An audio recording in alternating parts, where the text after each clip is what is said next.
जय श्री कृष्ण भैया। Audio check करना है, ऑडियो सही आ रहा है क्या? सुनो तो आप ध्यान से। अपन बात बीएससी थर्ड ईयर की करते हैं और बीएससी थर्ड ईयर में अपन जो बात कर रहे हैं ये BSc and BSc BEd course दोनों की बात कर रहे हैं। लिखना लिखना कुछ नहीं है, सुनो पहले तो यार, स्टार्ट तो करने दो कथा को। तो बीएससी और बीएससी बीएड दोनों कोर्स की बात कर रहे हैं। ध्यान सुन लेना, फिर बार बार आप कॉल करके पूछो सर इसका सिलेबस क्या है। ये राजस्थान यूनिवर्सिटी, मत्स्य, शेखावाटी, ब्रज, चारों का सिलेबस सेम है। बीएससी थर्ड ईयर में चारों का सिलेबस सेम है। फिजिक्स की बात कर रहा हूं मैं, सर मैथ्स में क्या है, केमिस्ट्री में क्या है, संस्कृत में क्या है, विज्ञान में क्या है, मुझे नहीं पता। अपन बात कर रहे हैं फिजिक्स की। फिजिक्स में सेम पैटर्न और सेम सिलेबस है। अब बात करते हैं कोटा यूनिवर्सिटी के बच्चे, बीकानेर के, जोधपुर के। अब ज्ञानियों तुम सुनो भाई, कुछ टॉपिक तुम्हारे अलग से हैं, लगभग 70 से 75% सिलेबस सेम है। जो टॉपिक अलग से हैं उनकी आपको रिकॉर्डेड क्लास एप्लीकेशन में अलग से उपलब्ध करा दी जाएगी, ठीक है, और पहले ही करवा देंगे। जो पेपर चल रहा है उसमें कुछ टॉपिक अलग से हैं तो उनके आपको बता देंगे ये अतिरिक्त टॉपिक है। और यदि कोई, अब बात करते हैं ऑनर्स सेगमेंट की, यदि कोई फिजिक्स ऑनर्स का बंदा है तो फिजिक्स ऑनर्स में आपका सिलेबस एकदम डिफरेंट है। यदि कोई ऑनर्स का बंदा है पार्ट थर्ड का, वो पर्सनल मुझे कॉल करके बात करें, क्योंकि तुम्हारा सिलेबस है वो एकदम अलग है। एमएससी प्रवेश के फाइनल के पेपर है तुम्हारे सिलेबस, तो आप इस नंबर पे कॉल करके बातचीत कर लें।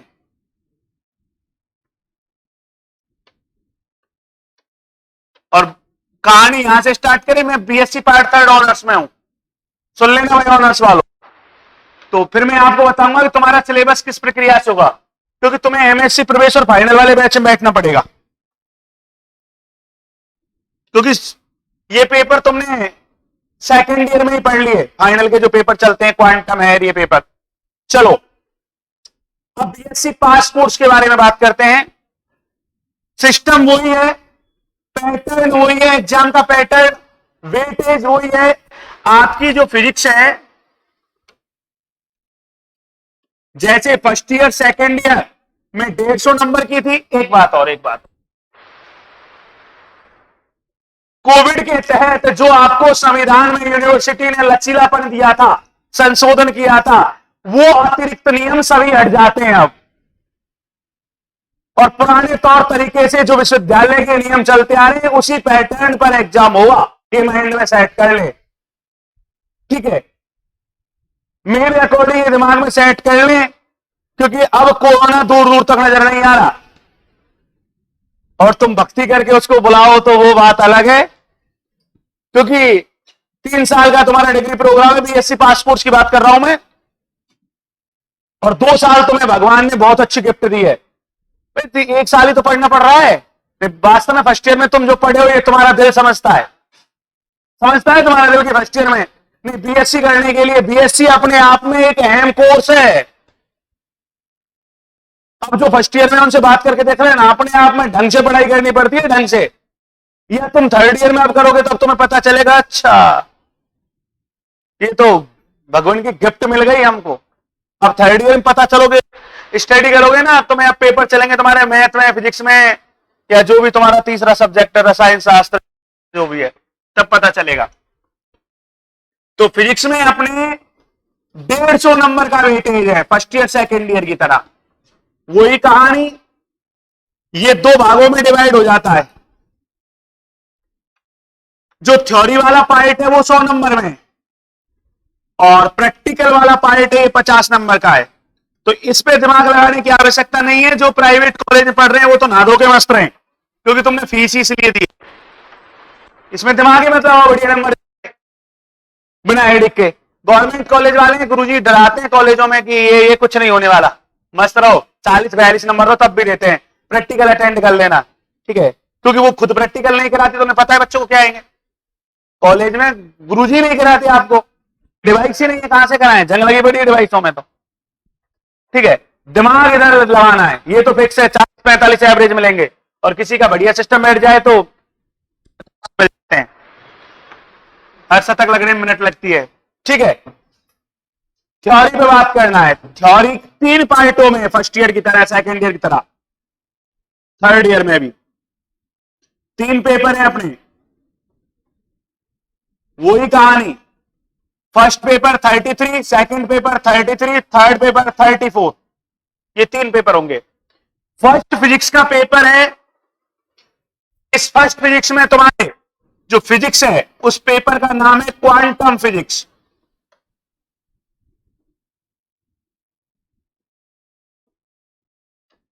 पहला पेपर क्वांटम फिजिक्स के नाम से है, सेकंड पेपर है वो न्यूक्लियर फिजिक्स के नाम से है,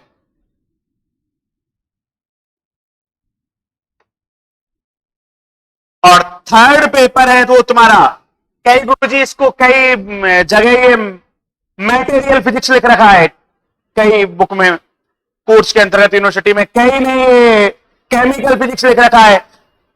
अपनी राजस्थान यूनिवर्सिटी ने इसका नाम सॉलिड फिजिक्स दे रखा है, बाकी बात एक ही है। नहीं आई बात समझ में, चाहे मटेरियल बोल दो, चाहे केमिकल फिजिक्स बोल दो, चाहे सॉलिड स्टेट बोल दो, बात एक ही। ठोस अवस्था भौतिकी के नाम से ये पेपर तुम्हारा। तो ये तुम्हारे 3 पेपर है फिजिक्स में भाई। मेरे अकॉर्डिंग सबसे बड़ा पेपर ये है, ऐसा मेरा मानना है। उससे छोटा ये है और सबसे छोटा ये सबसे बड़ा पेपर है, बढ़िया पेपर है। बढ़िया तो तीनों ही है, तीनों ही अच्छी फिजिक्स हैं,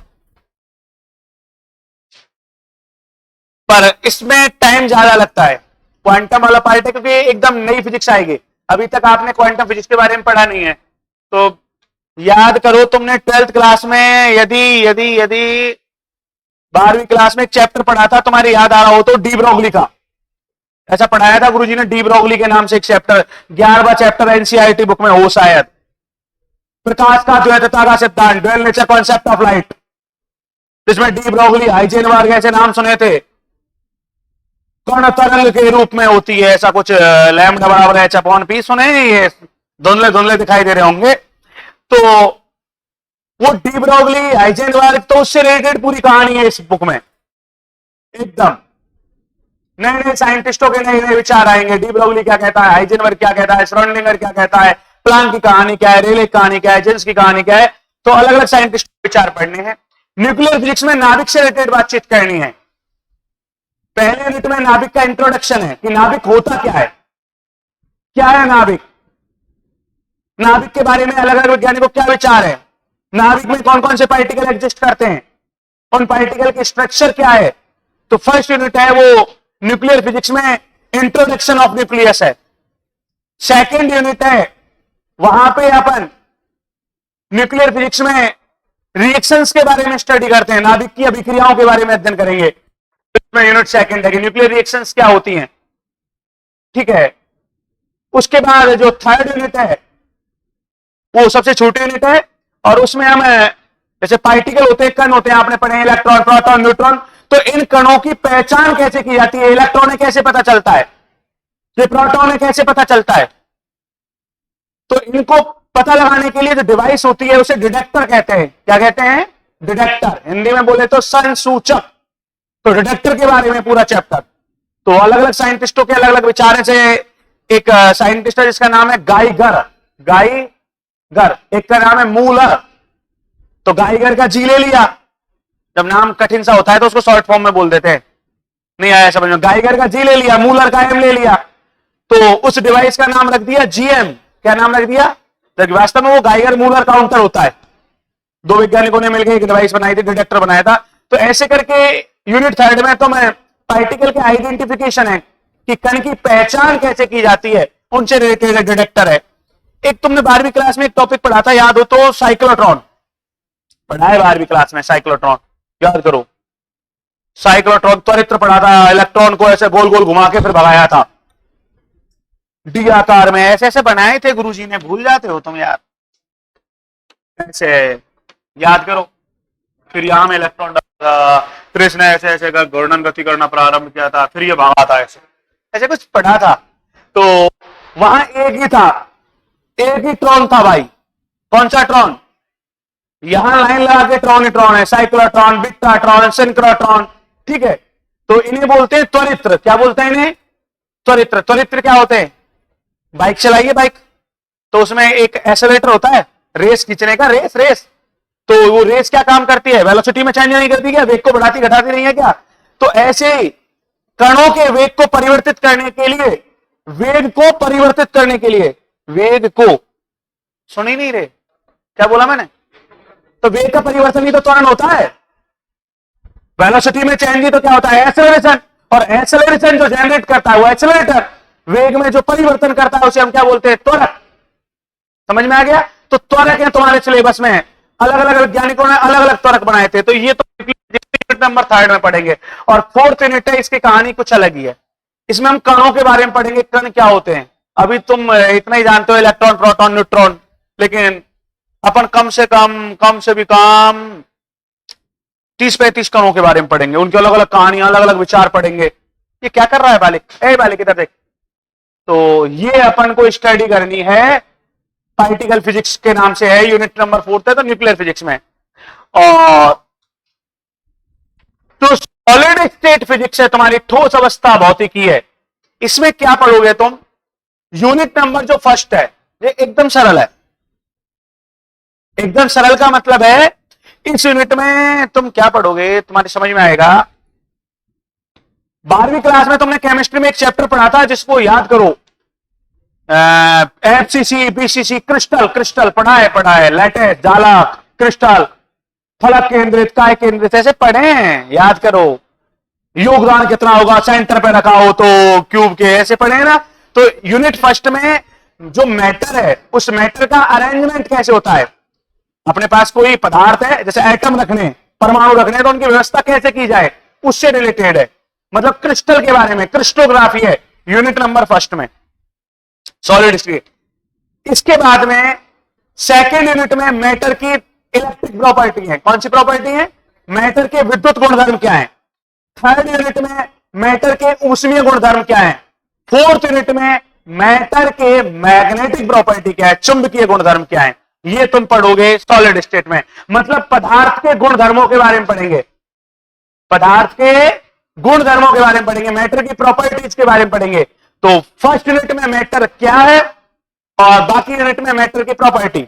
सेकेंड यूनिट में इलेक्ट्रिक प्रॉपर्टी, थर्ड यूनिट में थर्मल प्रॉपर्टी, ऊष्मीय गुणधर्म, और फोर्थ में भैया अपन पढ़ेंगे मैग्नेट प्रॉपर्टी, चुंबकीय गुणधर्म क्या होते हैं। और इसमें क्या पढ़ेंगे, ये मैंने आपको बताया था।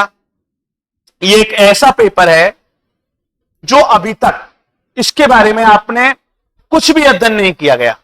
ये एकदम नया पेपर मिलेगा, सब कुछ नई कहानी मिलेगी इस पेपर की, क्वांटम फिजिक्स की। ये हो सकता है तुमने थोड़ा बहुत पढ़ लिया हो, ये थोड़ा बहुत मतलब हल्का हल्का से इनके बारे में सुन लिया हो, लेकिन इसमें जो नाम आएंगे ना, वो नाम भी नहीं आएंगे। जो टर्मोलॉजी आएगी, वो टर्मोलॉजी भी नहीं मिलेगी आपको। तो मेरे अकॉर्डिंग अपन, बाकी आपकी इच्छा है, मुझे तीनों कराने, जो तुम्हारा मन है उसको करा देंगे। ठीक है, तो सबसे पहले ये चार्ट बना दो फर्स्ट पेज में अपना, छाप लो ये चार्ट। इसके बाद तुम जो बताओगे वही पेपर अपन स्टार्ट कर देंगे। तो बताओ भाई कौन सा करना है। क्वांटम वाला है, ये मेरे अकॉर्डिंग 75 क्लास में कंप्लीट होगा। मेरे अकॉर्डिंग 75 क्लास लगेंगे कम से कम क्वांटम में।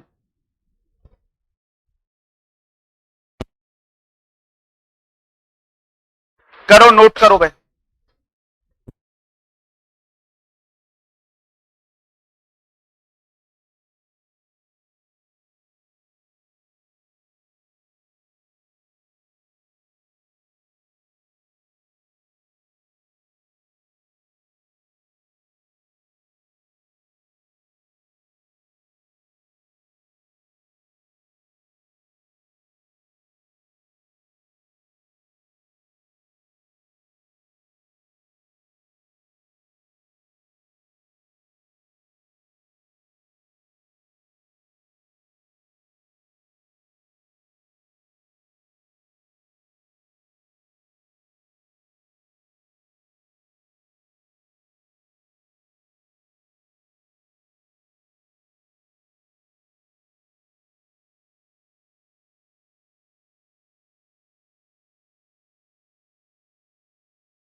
अच्छा, लिख लिया। चलो तो अब अपन स्टार्ट करते हैं। सबसे पहले पेपर फर्स्ट स्टार्ट करते हैं, क्रम से पढ़ेंगे है ना, फर्स्ट सेकंड थर्ड ऐसे पढ़ेंगे। चलो तो भाई, ये तुम्हारा फर्स्ट पेपर है, क्वांटम फिजिक्स।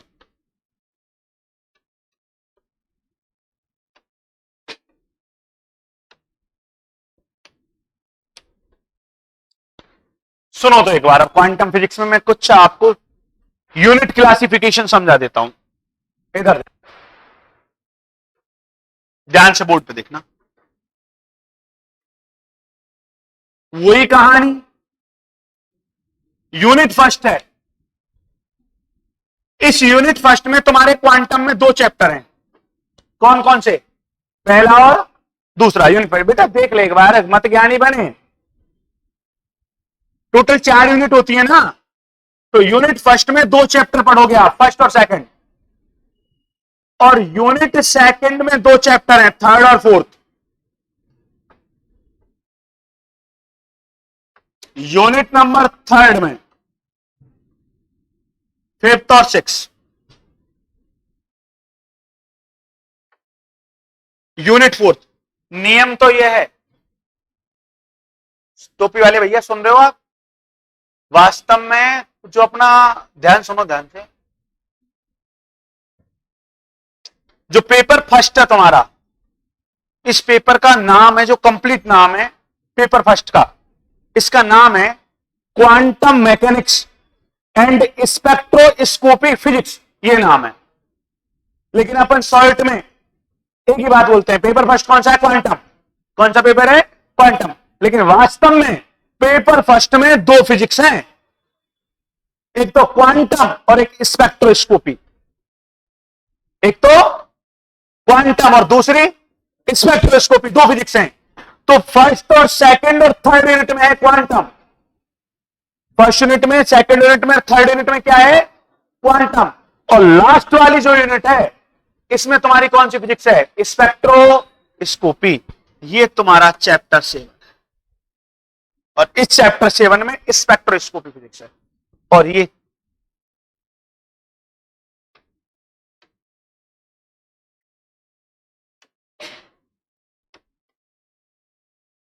ऐसे ही तुम्हारा सेकंड पेपर में होगा। अब कोई पूछता है कि पेपर सेकंड कौन सा है, अपन बोलते हैं न्यूक्लियर फिजिक्स है। कौन सा पेपर है? जबकि वास्तव में उस पेपर का भ्राताश्री सुनो है, नाम सुनो नाम, जबकि उस पेपर का वास्तव में नाम है नाभिकीय और मूल कण भौतिकी। पेपर का नाम क्या है? हाँ, nuclear and elementary particle physics. Nuclear and elementary particle physics, इधर देख ले। तो न्यूक्लियर फिजिक्स की 3 यूनिट है, पहली, दूसरी और तीसरी। और चौथी यूनिट है वो कौन सी फिजिक्स की है? पार्टिकल फिजिक्स की। कौन सी यूनिट है? फोर्थ यूनिट पार्टिकल फिजिक्स की, कण भौतिकी की है। मेरी बात समझ में आ रही है ना? इसका मतलब सेकंड पेपर में भी कितनी फिजिक्स है? 2, एक न्यूक्लियर फिजिक्स और दूसरी पार्टिकल फिजिक्स। समझ में आ रहा है? तो ये अपने स्पेक्ट्रोस्कोपी फिजिक्स है।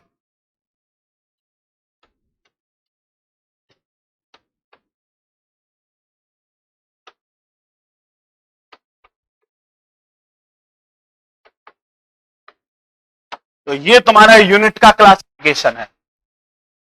गया वो समय, 2 यूनिट पढ़ लो कोई सी भी बेटा, सभी यूनिट पढ़नी है, सभी चैप्टर पढ़ने हैं। लखा कर लो नोट। युद्ध मैदान में तो तुम इस साल उतरे हो।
चले तो भाई आ गया। तो सबसे पहले यूनिट लिख लिया गया है।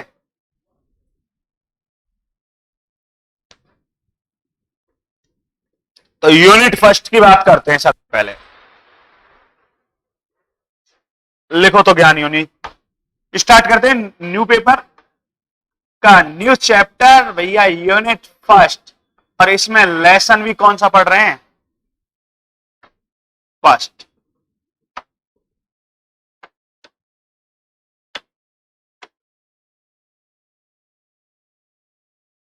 न्यू पेज पे लिखना यूनिट फर्स्ट लेसन फर्स्ट।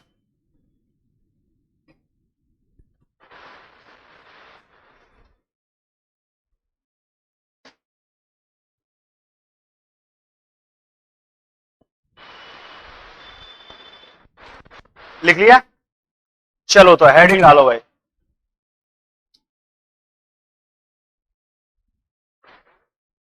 नाम चैप्टर का? अच्छा चलो तो ज्ञान यूनिट लिखो।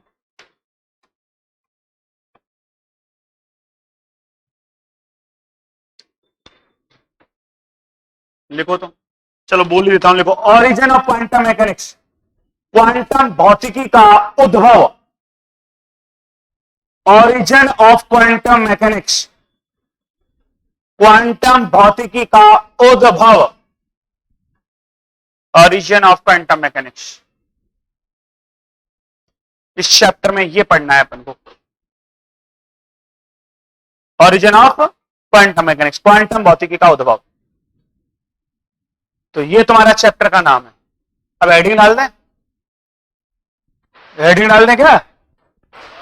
तो सबसे पहले हेडिंग डालो भैया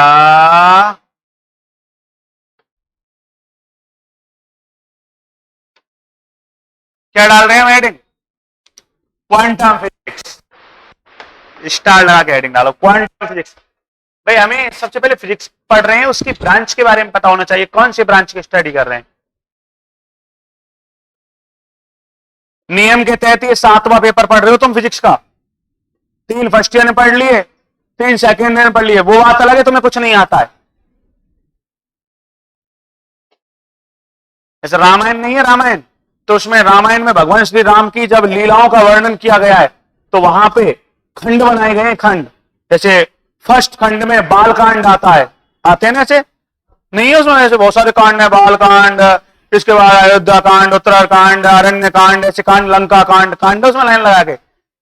हाँ, तो ऐसे ही ये 7वां फिजिक्स का खंड स्टार्ट होता है, 7वीं ब्रांच है। ऐसा माना जाता है कि 6 ब्रांच तुम्हें बहुत अच्छे से आती हैं, तो ये 7वीं ब्रांच स्टार्ट करते हैं, बाकी ये सब भ्रम है। ठीक है, चलो तो क्वांटम फिजिक्स की डेफिनेशन देते हैं सबसे पहले। क्वांटम भौतिकी है क्या? अब नोटबुक बंद कर दो, बोर्ड पर देखो, ध्यान सुनना, सुनो ध्यान से।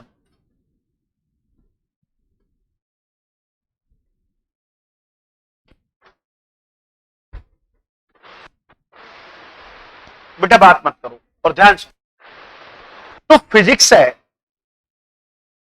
फिजिक्स को मुख्य रूप से 2 भागों में बांटा गया। एक तो नई फिजिक्स और एक पुरानी फिजिक्स, यही तो है 2 भाग। जैसे कई बार दादाजी अपन को, अपने दादाजी बाबा साहब, यार तू यार मजा नहीं आ रहा यार तेरे पीछे, तू इंटरेस्ट दिखा नहीं रहा, तेरी कसम मजा नहीं आता ऐसे पढ़ाने में यार।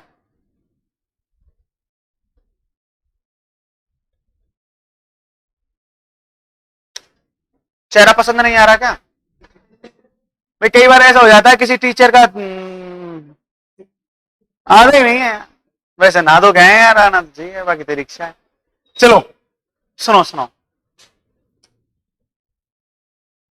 तो कई बार दादाजी हमको कोई ज्ञान देते हैं, जैसे हम कहीं प्रोग्राम में जा रहे हैं कभी कि वहां ये मत करना, ऐसे ये कपड़े पहन के मत जा, ऐसे मत जा, ऐसे जा, वहां मत जा, ज्ञान दे। तब अपन क्या बोलते हैं?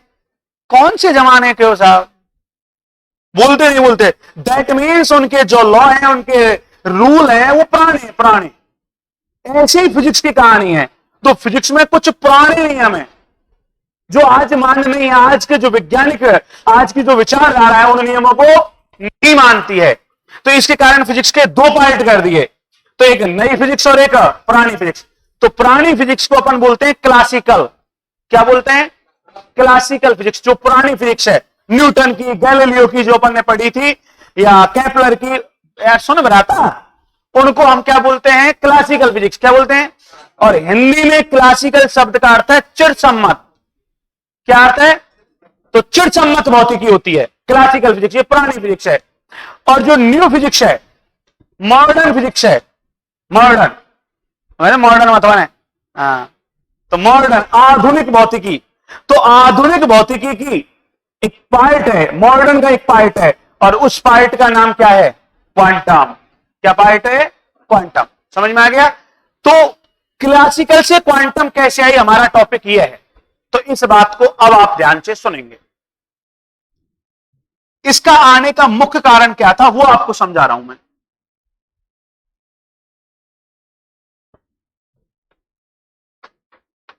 ध्यान से सुनना।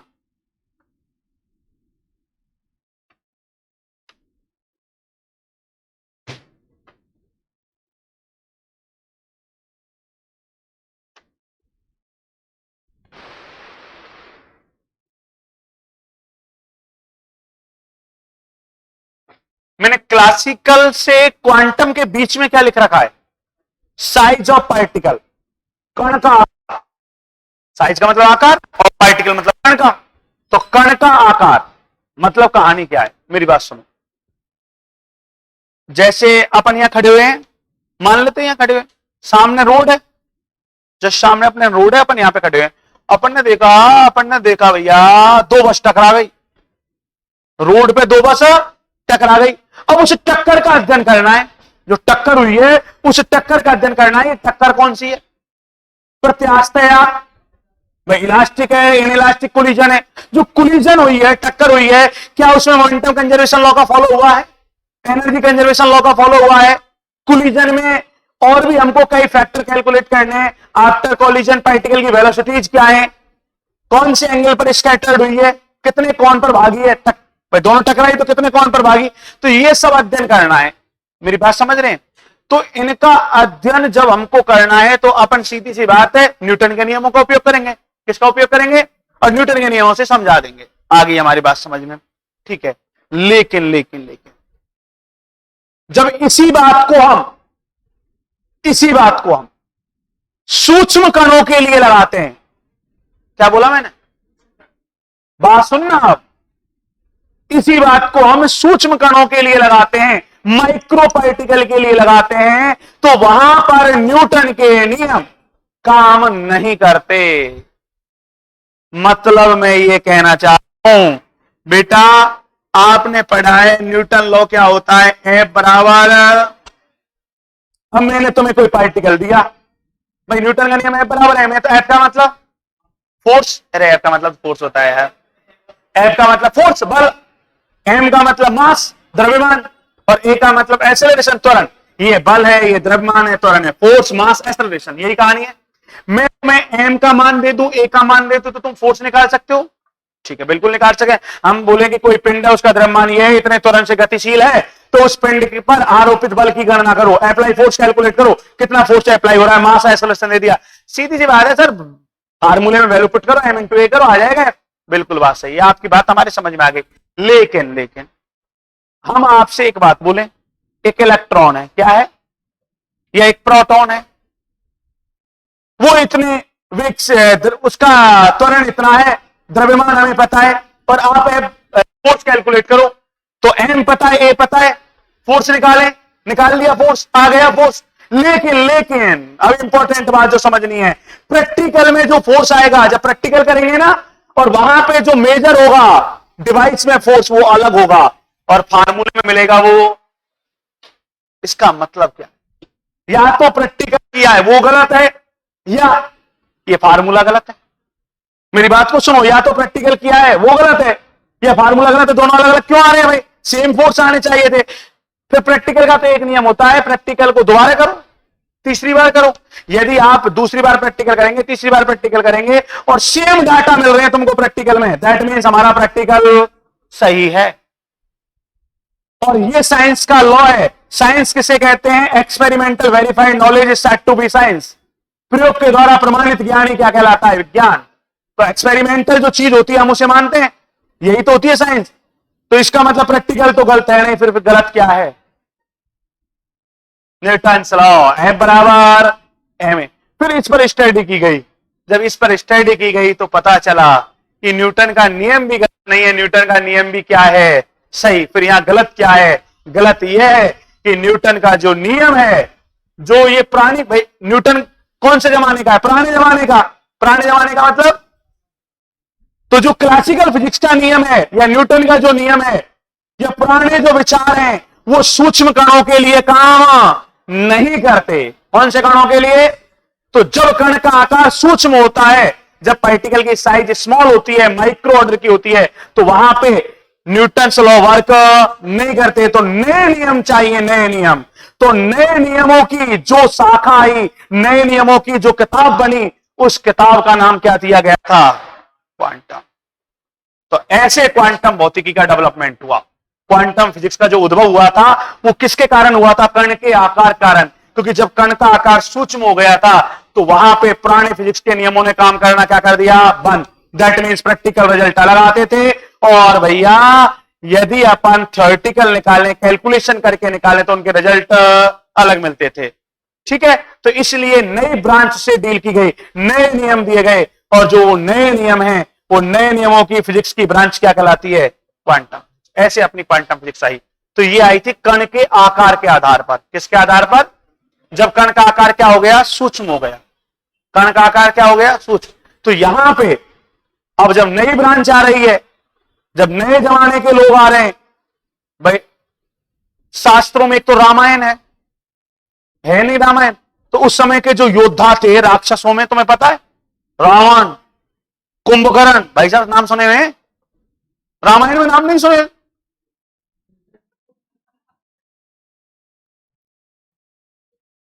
क्या आप इसी धरती के प्राणी हो? रामायण के बारे में नहीं जानता यार? पढ़ाकर नहीं, पढ़ाकर बट है ना अपन को नहीं। मेरी बात नहीं सुने, अरे सुने यार। कुछ चीजें एनवायरमेंट की नॉर्मल चीजें ऐसी होती हैं जिनके बारे में हमें नॉलेज होनी चाहिए। इसे कॉमन सेंस कहते हैं। मतलब थोड़ा बहुत ज्ञान जरूरी है जीवन का। ठीक है, चलो अपने टॉपिक पे आओ। तो महाभारत मैंने सुने, दुर्योधन ये भी नहीं सुने? हाँ, तो चलो अपने टॉपिक पे आते हैं, यहाँ कान सुना दें। तो क्वांटम फिजिक्स के अलग अलग वैज्ञानिक हैं, क्लासिकल के अलग हैं। जैसे क्लासिकल के टाइम पे केपलर हुआ था, गैलीलियो हुआ था। ठीक है, ये पुराने वैज्ञानिक हैं। अब जो नए वैज्ञानिक आए उनके नाम है डी ब्रॉगली। क्या नाम है? कई देब्रॉगली भी कहते हैं। ठीक है, हमारे हिंदी वाले देब्रॉगली भी बोल देते हैं। ठीक है, जैसा तू ना बैठे वैसे बोल देते हैं। तो डी ब्रॉगली, हाइजेनबर्ग, श्रोडिंगर, ये मॉडर्न साइंटिस्ट है। मैक्स प्लांक, समझ में आ गया? तो क्वांटम फिजिक्स में जो अपन साइंटिस्ट के विचार पढ़ेंगे तो वो नए साइंटिस्टों के विचार पढ़ेंगे। ठीक है, तो जो डी ब्रॉगली की कहानी है, तो डी ब्रॉगली वैज्ञानिक क्या कहता है? ये लगभग 1923-24 के समथिंग की कहानी है। डी ब्रॉगली ने जो बोला था वो लगभग पंचायत मत कर, मुझे बता क्या बात है। ये लगभग डी ब्रॉगली ने कब बोला था? 1923-24 के समथिंग। और क्या बोला था? उन्होंने क्या कहा था? बेटा ध्यान सुनना। कोई भी मैटर पार्टिकल है, कोई कण है, कण, तो उस कण से संबद्ध तरंग होती है। तो सुन ही नहीं रहा? सुना है? उस कण से संबद्ध तरंग होती है। बात ही नहीं आ रही समझ में? कण से संबद्ध, इसका मतलब कण से संबद्ध तरंग होती है। बेटा ध्यान सुनो, बहुत प्यारी बात बोल रहे हैं कि तुम 12th में पढ़ के आए हो। कोई भी मैटर पार्टिकल है उससे कनेक्टेड एसोसिएट वेव होती है। दैट मीन ड्यूअल नेचर, द्वैत प्रकृति। कण के साथ क्या है? तरंग। कण के साथ क्या है? लेकिन फिर आगे चल के और कहानी सुनाई गई तो क्या बताया गया? कोई भी आपको इफेक्ट समझाना है इस दुनिया में, कोई भी फिजिक्स की घटना समझानी है, कोई फिजिकल फिनोमेना है, कोई भौतिकी घटना है, वो आपको समझानी है, तो उसे समझाने के लिए आपको एक नेचर का यूज करना पड़ेगा। या तो आपको पार्टिकल बोलना पड़ेगा, या आपको क्या बोलना पड़ेगा, वेव बोलना पड़ेगा। मेरी बात समझ में आई? या तो आपको पार्टिकल बोलना पड़ेगा, या तो कण प्रकृति बोलना पड़ेगा, या क्या बोलना पड़ेगा, तरंग प्रकृति। जबकि वास्तव में है क्या, कण से संबद्ध, उस कण से संबद्ध फिर ज्ञान दिया गया। क्या बोला गया, उस बात को सुनो कि कण से संबद्ध तरंग होती है, लेकिन इसका निर्धारण कैसे करेंगे? भाई साहब समझ रहे हो? यदि कण का आकार बढ़ा है, कण का आकार बढ़ा है, आकार, ठीक है, तो उस मैटर की, उस पदार्थ की जो प्रकृति होगी वो कणीय होगी। क्या होगी? कणीय। और यदि कण का आकार छोटा है, कण से संबद्ध क्या है, तरंग, अरे कण से संबद्ध क्या है, और कण का आकार छोटा है, तो उसके संबद्ध तरंग है, तो वहां पे तरंग प्रभावी हो जाएगी, वहां पे प्रभावी क्या हो जाएगी, तो उसकी प्रकृति कैसी होगी, तरंगीय प्रकृति। कैसी प्रकृति होगी? एक मिनट, क्वांटम फिजिक्स कैसे कणों के लिए आई, तुम ध्यान से सुन रहे हो तो? छोटे कणों के लिए। छोटे कण है, आकार छोटा है, तो वहां पे प्रभावी कौन है, तरंग। इसका मतलब क्वांटम फिजिक्स में प्रकृति कैसी होगी, तरंगीय है। वो इलेक्ट्रॉन को कण नहीं मानेगा, क्या मानेगा, तरंग मानेगा। समझ में आया? इलेक्ट्रॉन को कण नहीं मानेगा, क्या मानेगा, जबकि न्यूटन क्या मान के समझा रहा है, कण। तो इसलिए वो कहानी फेल हुई। यहां पे तरंग मान के समझाएंगे अपन। समझ में आ गया? इसीलिए अपन यहां पे एक सिंबल यूज लेंगे। ये तुमने क्या बोलते हो, तुम इसको साई बोलते हो कि साई? ये प्रतीक नहीं पढ़ा क्या? साई बोलते हैं इसको, क्या बोलते हैं? और इसे अपन भाई तरंग पढ़ेंगे तो तरंग के लिए एक फलन उपयोग में लेंगे, तो इसका नाम है तरंग फलन। क्या नाम है? Wave function. भाई वेव को एक्सप्लेन करना है तो एक फंक्शन चाहिए, तो ये होगा वेव फंक्शन, तरंग फलन। समझ में आ गया? तो तरंग फलन क्यों आया? क्योंकि क्वांटम फिजिक्स कैसे कणों के लिए होती है, सूक्ष्म कणों के लिए, और कण सूक्ष्म है तो वहां पे प्रभावी क्या हो जाएगी, तरंग प्रभावी हो जाएगी। और तरंग प्रभावी है तो प्रकृति कैसी हो जाएगी, तरंगीय। तो तरंगीय प्रकृति को समझाने के लिए जिस फलन का उपयोग किया जाता है उसे हम क्या बोलते हैं, तरंग फलन। तरंग, तो तरंग फलन को किससे व्यक्त करते हैं? तो इसकी गणना करने के लिए, इसका मान ज्ञात करने के लिए 1926 में 1926 में एक वैज्ञानिक आया जिसका नाम था श्रोडिंगर। कौन सा डिंगर? कई इसको श्रोडिंगर बोलते हैं, श्रोडिंगर, कई अंग्रेज ज्यादा। जैसे अपनी क्वांटम होती है ना, इसको बड़े स्टाइल बोले क्वांटम, क्वांटम। हाँ, तो ऐसे ही कई ज्ञानी बनेंगे, अब देख लेना तुम तुम्हारे हिसाब से, ठीक है। तो श्रोडिंगर वैज्ञानिक आया, तो श्रोडिंगर वैज्ञानिक ने क्या किया, इस तरंग फलन की गणना करने के लिए, सुन रहा है, गणना करने के एक अवकल समीकरण दी। गणना करने के, सेकंड ईयर तो पढ़ के आया तुम, पढ़िए सेकंड ईयर, तो वहां एक किताब पढ़िए गणित में अवकल समीकरण, भूल जाते हो, सेकंड पेपर डिफरेंशियल इक्वेशन के नाम से पढ़ा है ना। तो गणना करने के लिए श्रोडिंगर वैज्ञानिक ने एक अवकल समीकरण दी, एक अवकल, उसका नाम है श्रोडिंगर अवकल समीकरण। क्या नाम है? तो कोई पेपर में क्वेश्चन आया हुआ है, श्रोडिंगर अवकल समीकरण क्या है? श्रोडिंगर वैज्ञानिक ने तरंग फलन साई की गणना करने के लिए एक विशिष्ट समीकरण दी, और इस विशिष्ट समीकरण को क्या कहते हैं, कब दी, 19। तो इसके बारे में पढ़ेंगे, श्रोडिंगर समीकरण के बारे में। तो तुम्हारी पहली यूनिट तो है, कितनी यूनिट है, 4। कितनी यूनिट है? तो पहली यूनिट में तो पढ़ोगे क्वांटम उद्भव कैसे हुई, development of quantum physics, quantum भौतिकी का उद्भव कैसे, विकास हुआ, कैसे आई क्वांटम, क्लासिकल फेल कैसे हुई, पुरानी फिजिक्स है वो फेल कैसे हुई, इसकी असफलता के कारण क्या है। तो ये कौन सी यूनिट में पढ़ेंगे, फर्स्ट में। और यूनिट सेकंड में आ जाएगा तुम्हारा श्रोडिंगर। कौन सा डिंगर? तो यूनिट सेकंड में तुम पढ़ेंगे श्रोडिंगर अवकल समीकरण के बारे में, और थर्ड यूनिट में पढ़ेंगे इसके एप्लीकेशन, इसके अनुप्रयोग, क्या काम आता है, समझ में आ गया। और फोर्थ यूनिट में पढ़ेंगे तुम स्पेक्ट्रोस्कोपी। अब स्पेक्ट्रोस्कोपी क्या होती है ये तुम्हें गहराई से समझाएंगे, गहराई से। तुमने केमिस्ट्री में वो पढ़ी है सीरीज, लाइमन, बामर, पाशन, ब्रैकेट, पीफोन पढ़े हैं ना। इन सीरीज में भी सीरीज होती हैं। इंद्रधनुष देखा है? देखा है? जैसे अपने पास 7 कलर दिखाई देते हैं, जैसे अपने पास रेड कलर है, ब्लू कलर है, ग्रीन कलर है। तुम क्या बोलते हो? श्वेत प्रकाश में 7 रंग होते हैं, ऐसा बोलते हो ना तुम? बोलते हो ना ऐसा? श्वेत प्रकाश, व्हाइट लाइट है, उसमें कितने कलर होते हैं? 7, बोलते हो ना? लेकिन यदि तुम कलर है, तुम्हारे पास ध्यान सुनो, ग्रीन कलर है, ब्लू कलर है, उसको भी जब तुम ध्यान से देखें ना, ध्यान से देखेंगे तो कलर में भी कलर ऑब्जर्व होते हैं। उस कलर के अंदर भी क्या दिखाई देते हैं? कलर दिखाई देते हैं हमें, रंग दिखाई देते हैं हमें। कलर में भी कलर क्यों दिखाई देते हैं, क्या कहानी है? तो ये सब हम स्पेक्ट्रम इनके बारे में पढ़ेंगे। कौन सी फिजिक्स है? तो यहां पे जो हम पढ़ेंगे वो एक तो जीमान साइंटिस्ट की कहानी पढ़ेंगे। कौन सी साइंटिस्ट की? जिजमान नहीं, जीमान जी। एक पढ़ेंगे स्टर्न गर्लैक, क्या नाम है? दो नहीं है, एक का नाम स्टर्न है, एक का नाम क्या है? गर्लैक।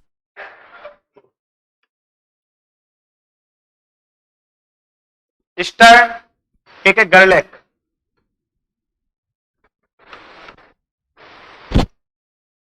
एक, हाँ, एक पढ़ेंगे स्टार्क साइंटिस्ट कहानी। तो ये पढ़ने तुमको यूनिट नंबर 4। तो लिखना आज से प्रारंभ करोगे, कल से करोगे? कल से करते हैं। और कुछ कि आज से लिखाऊं